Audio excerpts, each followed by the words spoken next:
Hey, how you doing? Justin here with some more A-shape bar chord grips for you. The fun never seems to end. Hey, today we are checking out a Sus2 chord. They are a fantastic chord to get under your fingers. They sound amazing. So let's check out how to play it, talk a little bit about how they work as well. So this is the chord shape. Okay, you can see there it's essentially like a C power chord, but instead of muting the thinnest two strings, we actually press down with the bar.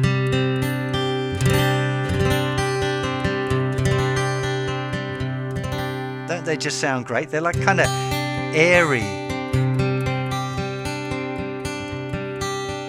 They actually work really well with a bit of crunch as well. You can use them with a bit of distortion. They work great on acoustic guitar.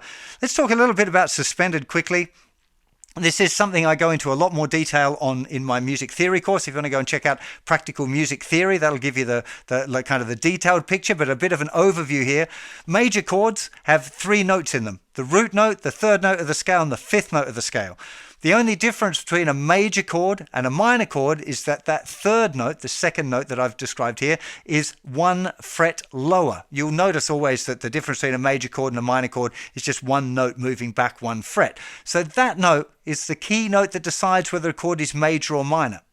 Suspended chords take away the third. So you can kind of think suspended as meaning, it doesn't technically mean it, but you can think of it that it means take away the third and replace with, because you can have Sus2 and Sus4.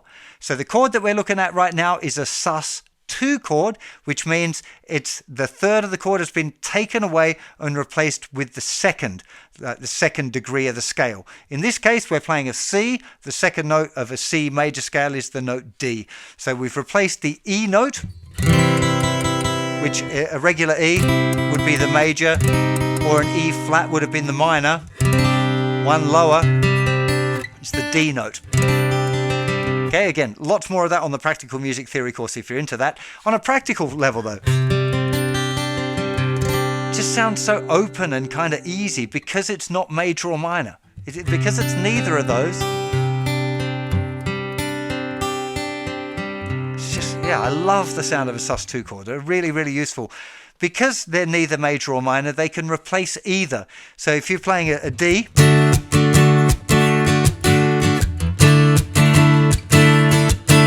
you could play a D Sus2. If you had a B minor, let's say like a real common progression would be something like D to B minor.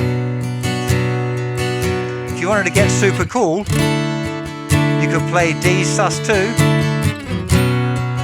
to B Sus2.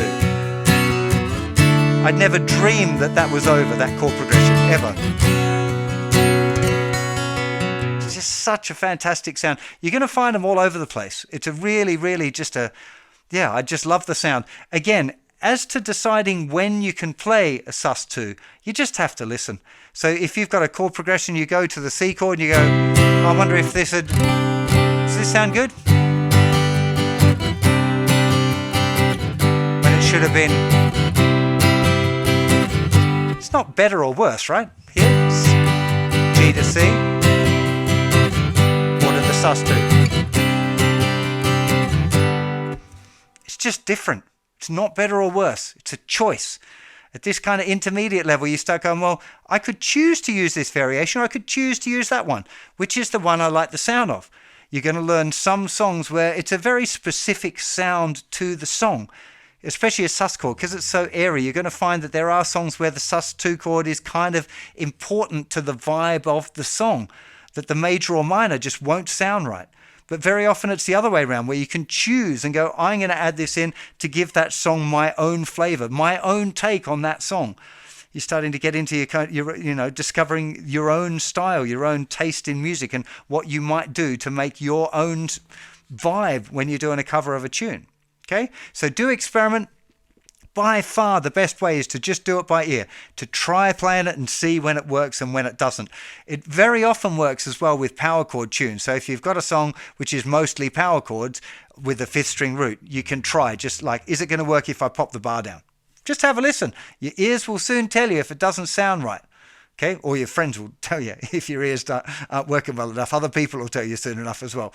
But it's just a great thing to experiment with and have under your fingers. It's not hard to play. There's nothing difficult about playing a Sus2. It's probably one of the easier of the A-shaped chords, but it's a very useful one. Lots of times you use it again if you want some specific song suggestions that are using that. Head on over to the website. If you're over on the website already, it'll be in the text part of this lesson just down below. Really hope you put this chord to good use and you're enjoying that. Next lesson I'm going to show you another way of suspending an A-shaped bar chord. So I'll see you for that very soon. Have yourself a fantastic day. Bye-bye.